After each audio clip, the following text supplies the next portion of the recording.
everybody, welcome to Sprague Woodturning. My name is Jim. If you haven't been here before, I do a lot of inlay materials and I've just recently gotten into resin work as well. So that's what you'll find on my channel. So anyways, if you're new here, thanks for stopping by. And for the others that have subscribed to my channel, welcome back. So this week, we're going to do something that we haven't done before. I've got two cherry crotch bowls. There's the first one. Here's the second one. And what I'm going to do is inlay this with branches, natural materials, and then use CA glue as the binding agent. And then the other one will put branches and a colored resin to simulate as close as possible to what I want to use here. So that's it this week. If you haven't subscribed, please consider doing so. And again, every time you give my videos a thumbs up, it certainly helps with the analytics as well. So let's get a glue block on the bottom of this and get these mounted on the lathe. Happy Friday, folks. Yeah, so this is the Kutzall sanding disc.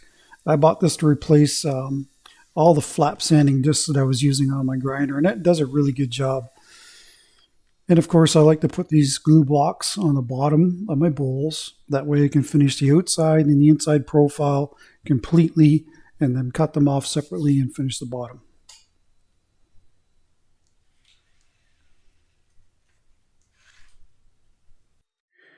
So this one's going to be a little iffy to turn. Might be hard to see, but that crack pretty much goes all the way through. On the back side, it's a little better, but you can see the cracking starts here. So really I just got a little bit of wood holding this together. I did put CA glue down on the foot, so I definitely won't be standing in the throw of the lathe when this is spinning. So yeah, these can be quite dangerous pieces to actually turn. So like I said, I stayed away from the throw of the lathe. That way, if the bowl decided to come apart, I wouldn't be picking it out of my teeth.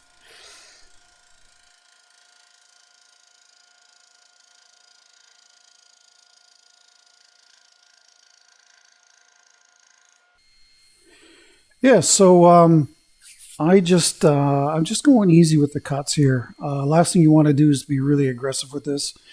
And I'm using the, again, my favorite tool, the 5/8 bowl gouge by David Ellsworth. And there's a link in the description to it if you're curious and you want to get one. I got the one that I use here, I bought from Lee Valley here in Canada.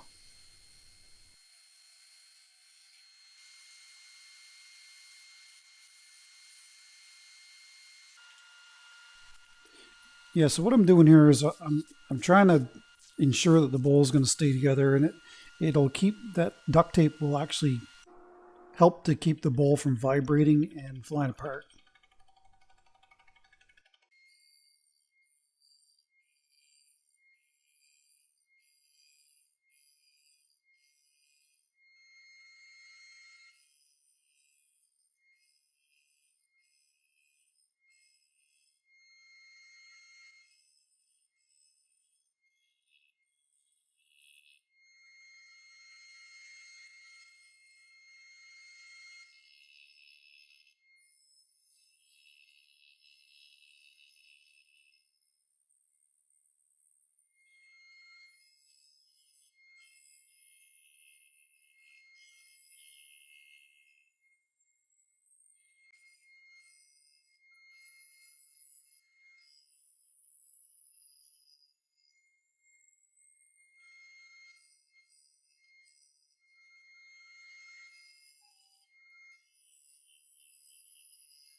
Yes, I've used this lots in my videos before, and that's a little hook tool. You can buy them at any automotive store. And Typhoon bit. Again, there's a link in the description for one of them as well if you're looking for one. But it does a real good job cleaning up that. I wanted to leave that void as natural as possible. That's why I didn't smooth any of the sides down on it. Bowl number 2. This one's a little safer to turn. Crack wasn't near as bad in this one.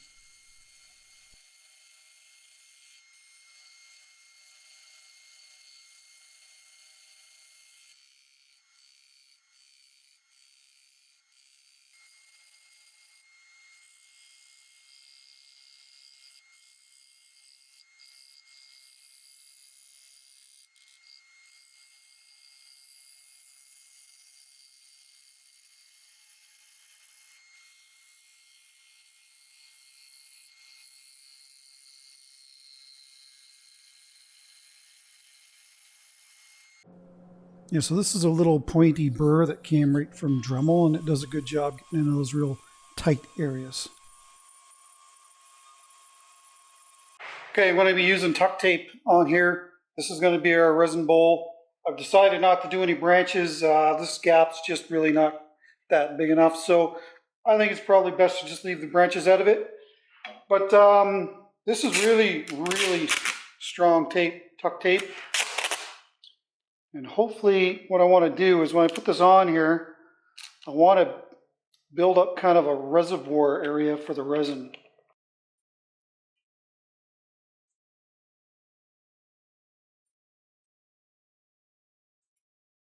Anyway, I'll put a couple of strips either side of this, and then hopefully this won't leak.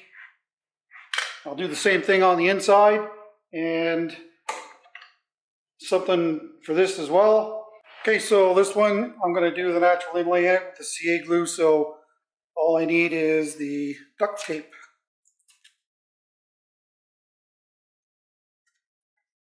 Yeah, when I put this on, I try to put it on loose on the sides. That way you don't get an indent in the crack with the tape. Okay, so this is going to be our resin bowl. It's just based on size. I really want to use this one as a resin bowl, but it's too large. This is over 12.5 inches, and this is just under 12, or just around 12. So this one will fit in a pressure pot, and this one won't. Now, I just decided to keep this simple. This is the color that I'm going for.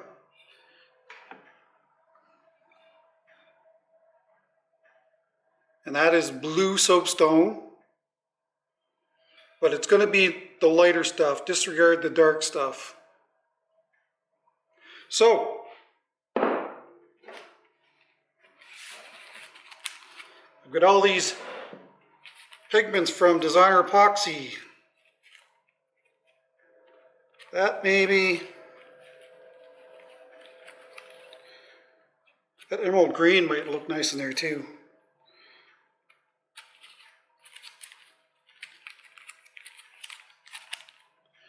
That's pretty bright.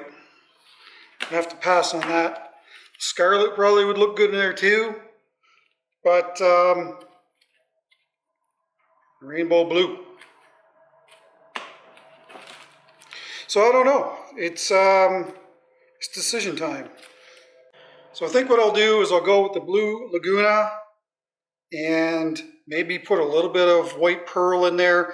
We'll look at the color. If it's not good, maybe I'll add a little bit of black to darken it up.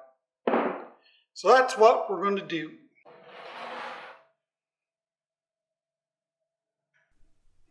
Yeah, so we're going with Designer Epoxy again. This is the Pro Series.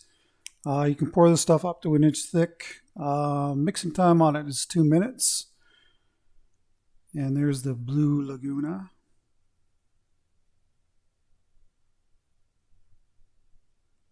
Yeah, 45 minutes of working time with this. So, there's no need to really panic and get it into the pressure pot.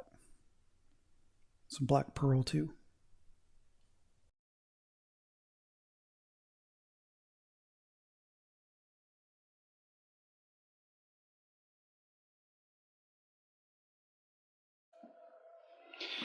There's, I know it's tough to see in here, but I had to put this bowl in. I couldn't get it in afterwards, after I put the resin in. But you'll see it's about that far up over the rim. So hopefully, if any of it needs to wick in any further, there'll be lots left there, and we won't be shy on our inlay. But anyway, let's do the other one. Okay, so here's our soapstone, and I'm just going to dump it in small amounts and then put some glue on it.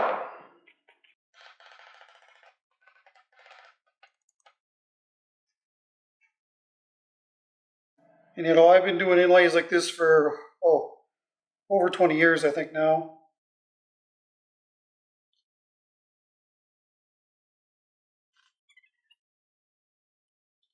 Anyway, I'll just keep dumping this in, building it out to the surface.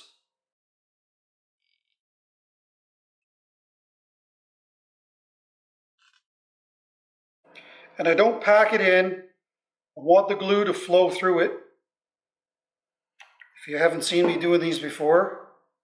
So yeah, I just keep putting the thin CA glue to it. Again, this is the Starbond stuff. Thin, you need to use the thin when you're doing these inlays. Make sure all the cracks are filled in.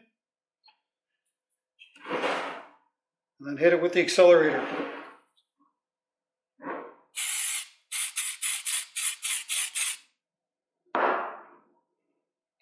Now I'll leave this overnight.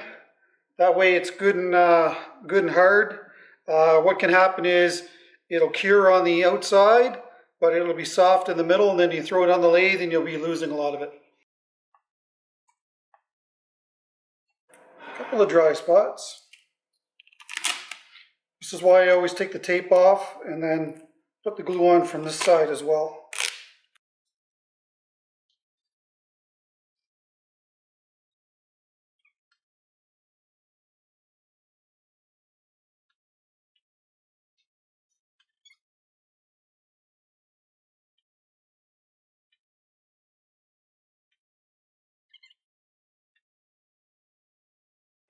Okay, so it's the next day. I just took this out of the pressure pot. We did lose a bit of resin. Probably what I should have done here was used hot melt glue and made a dam that way.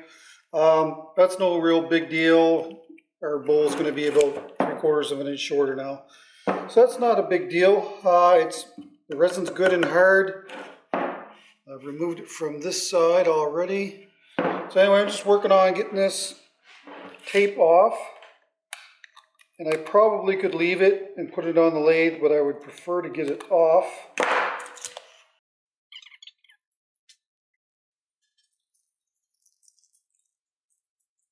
So yeah, I can see this little mass here. It looks like the tape didn't stick to the bowl, and if the tape had stuck to the bowl, this would probably be the right level. Well, anyway, that's what we're looking at.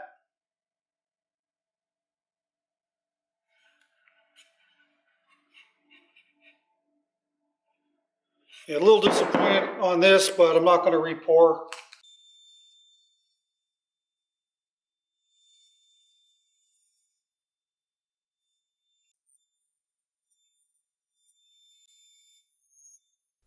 So yeah, just trimming things up, seeing what we're dealing with.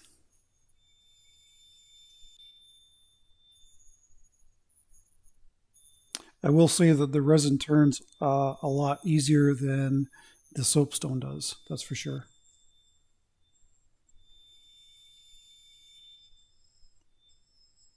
If you didn't catch that, this is the soapstone inlay.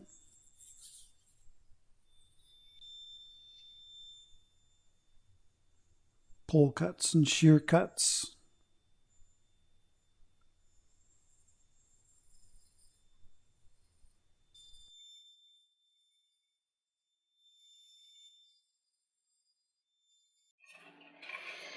Okay, so here's where we're at.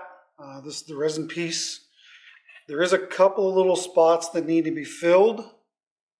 So what I'm going to do, I do really like this color though. There's another one there too that needs to be filled in.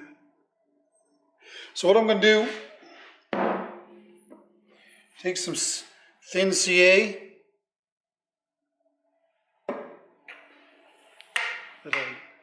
I'm going to put a little bit of pigment in the shot glass, pour the glue in on top of it.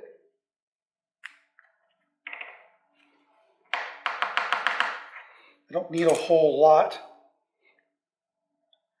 Add some glue.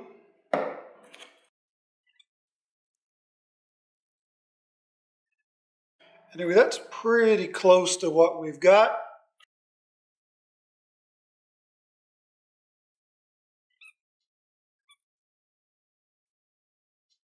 Now I could have put that pigment right in the bowl here and then put the glue on top of it. The thing is, the pigment will be a lot more brighter than the rest of this. So, and it still might be, but this is, you know, the alternative is mixing up some more resin and pouring it and then going at it 12 hours later. So this is the solution that I'm using right now. But all the cracks have been filled in very nicely.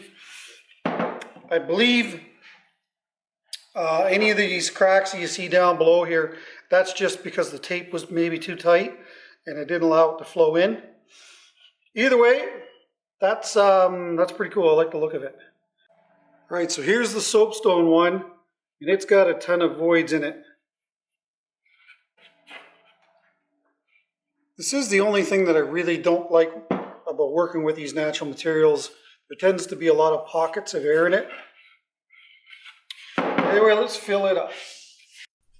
Yeah, so it's important not to be too aggressive with the glue here. You don't want it to run over on the end grain and then soak into that.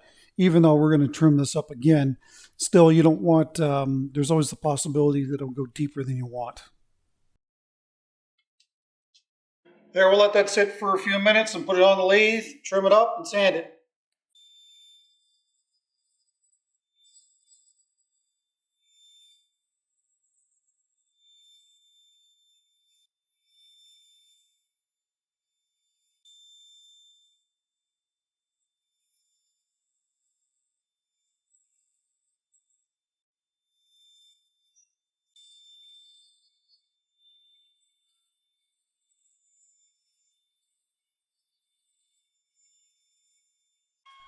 Yeah, so using the 3.5-inch nipple discs again from sandpaper.ca.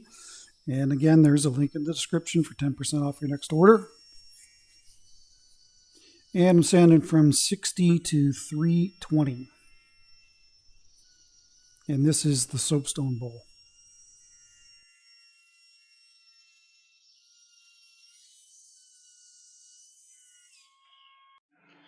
Okay, so I've sanded to 180.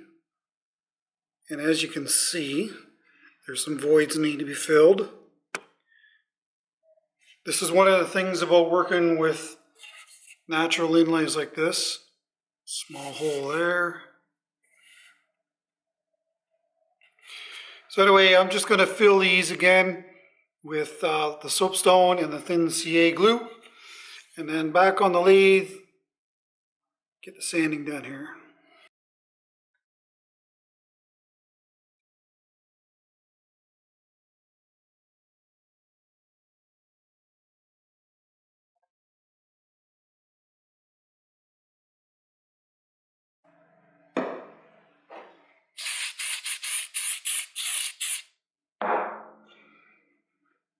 There, I'll send that back with 220, and then we'll finish this off with 320, and then we'll put the solid or the wood bowl finish on.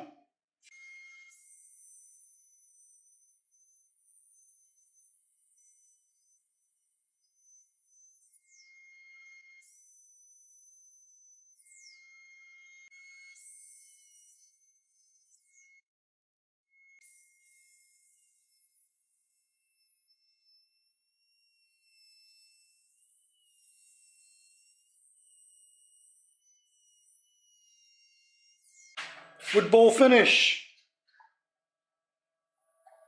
I always put the coat on, the first coat on really heavy. And as you see, I didn't use any sanding sealer. I'm going to change things up on this bowl here. I tried it on a bowl here not too long ago, and I really liked the results. So I'm going to put 2 coats of wood bowl finish on, and I'm not actually going to use any 4.0 steel wool or anything like that between coats.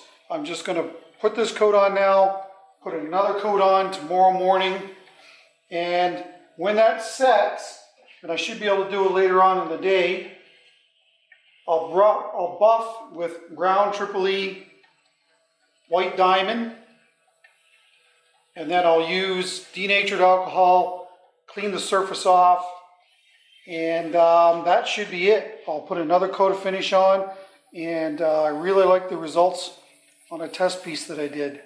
So that's what we're going to do, and we'll see what it looks like. And you can be the judge.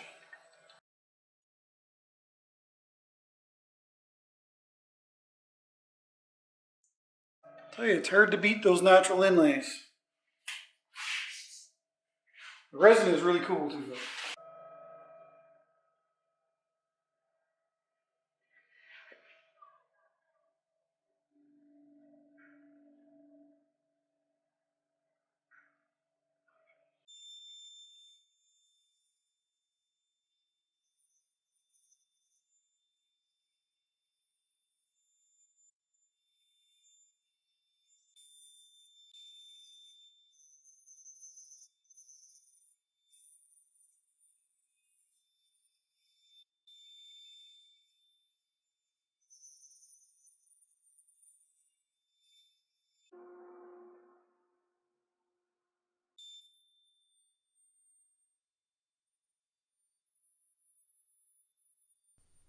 So yeah, I know a lot of you out there aren't actually power sanding, but you know, if you've been on my channel for a while, you know that I certainly like to power sand. I mean, the important thing is never to leave it sitting still in one area, but it is far superior to doing it by hand. If you've got some fine detail you're trying to keep, then you have to do it by hand, but other than that, power sand it. Yeah, this one we're going to use a sanding sealer. And if you look on the bottom of that bottle, that's why you need to shake this stuff up. You know, it's always in a can, so you can't see it in the can. But when you pour it into something where you can actually see how the material sits on the bottom of the can or the container that it's in. Yorkshire grit again, the microfine stuff.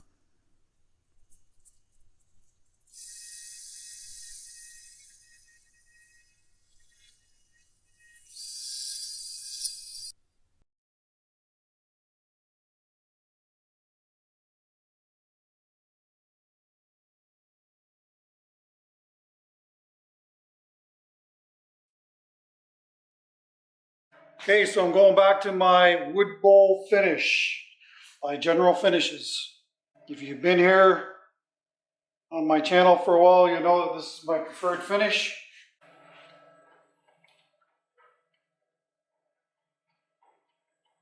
By the looks of it, it might only take one coat. Anyway, this was sanded from 60 to 800. And then of course the microfine abrasive, which should give you a finish of about 1,000.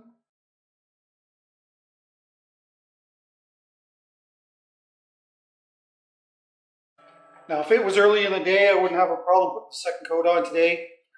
I'll leave this sit overnight.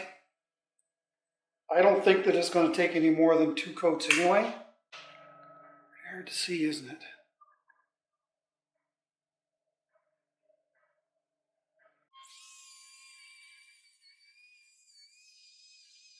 Yeah, so this is the Triple E buffing compound, and I found that it really works well on resin pieces. So I'll get in there and really buff hard on the resin, and it really takes any scratches out. It does a really good job.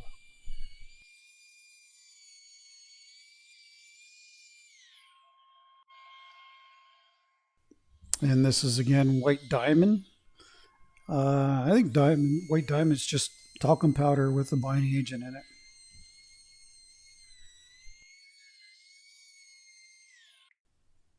Yeah, it's important to clean off any of the buffing compound with denatured alcohol before you put another coat of finish on. or else you may have adhesion issues. Last coat, wood bowl finish.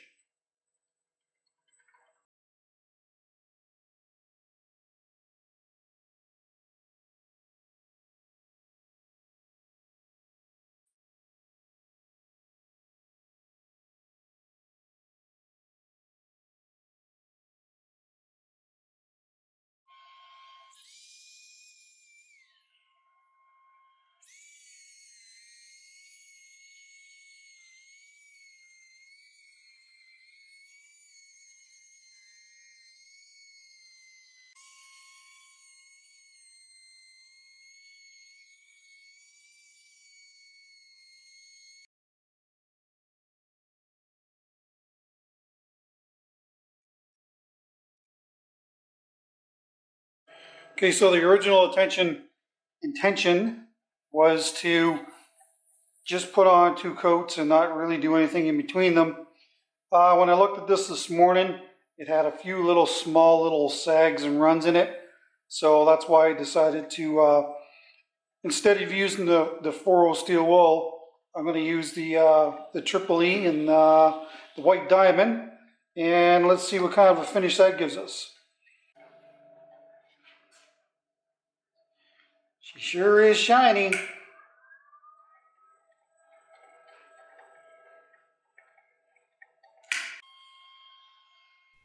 Yeah, so it's the next day, and so I just want to finish off this with, this is a soapstone bowl with white diamond. Now, I haven't got the lathe actually powered up. I'm just using the resistance that's in the lathe as kind of, you know, a passive sander, if you will. Again, parting the bowl from the waste block and the handsaw to finish it off. Yeah, so this is the resin bowl, and as you can see, I've got the lathe powered up to do this. I found a little bit of bubbles kind of wicking through the finish, and I'm assuming that's probably from the sanding sealer. So anyway, I figured it was best to buff it off, and it worked fine. So yeah, next time I'll actually use either 4.0 steel wool or a Scotch Brite pad and take that down before I use the microfine.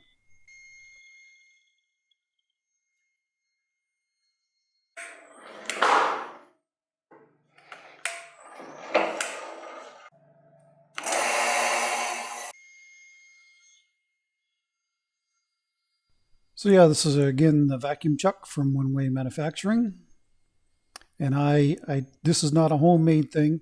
I bought the entire kit years ago, and I'm not affiliated with them. I have a lot of One Way accessories, and they make a good quality product, including this vacuum chuck. So check them out. And I find I just start sanding at 180 on the very bottom of the bowl because it's all face grain, so it sands quite easily.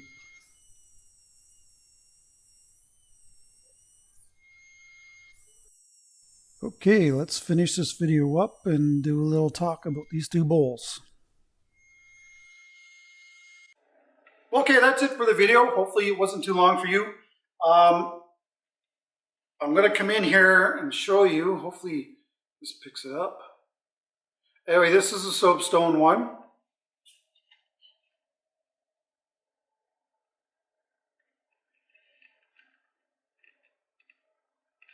And, you know, don't get me wrong, I like the look of natural materials. Anyway, this one turned out being 12.5 by 5 high. Still got one more coat of finish to go on the bottom of the bowl.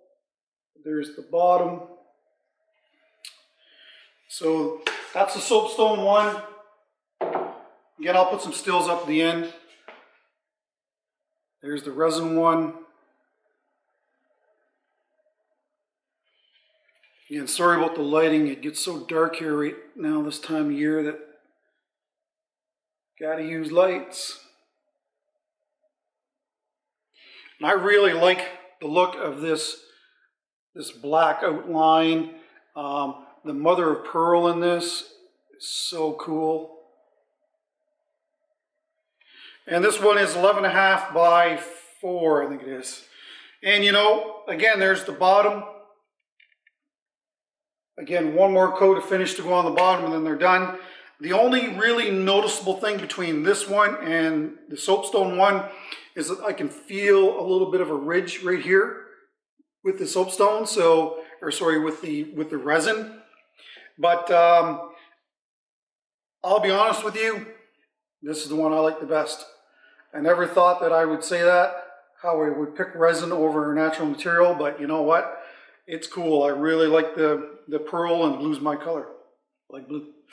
So anyway, I'd love to hear from you guys. Tell me what you think in the comments below, which one you like, either the resin one or the Soapstone one. It'd be interesting to see what the results are on that. We're going to change things up a little bit for the next contest. It's going to be another bowl giveaway. I haven't determined what that's going to be yet. But what I'm going to do is actually pick comments. So every video, I can take that video URL and put it into a comment picker, and it will spit out a name. And what I'll do is I'll write that name down and put it in a hat. Don't do it more than once because I can filter all that out. And if it takes me 10 videos to get to 20,000 subscribers, then that'll be 10 videos that I'll put in there separately and draw the names out and throw them into a hat. So, you know, the more you comment on each video, the more likely you are to win. So that's easy.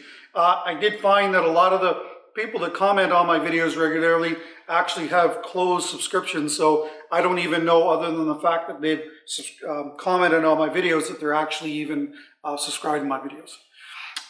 So anyway, I think it's fair that way. So that's what we're going to do from this video here moving forward. Don't forget about the links to Starbond and sandpaper.ca in the description below. And of course all the other affiliate links down there as well. Next week, I think we're probably going to do a resin project, so make sure you come on back for that. And that's it. Take care, stay safe. Don't forget that bell, and don't forget that thumbs up. We'll see you next week.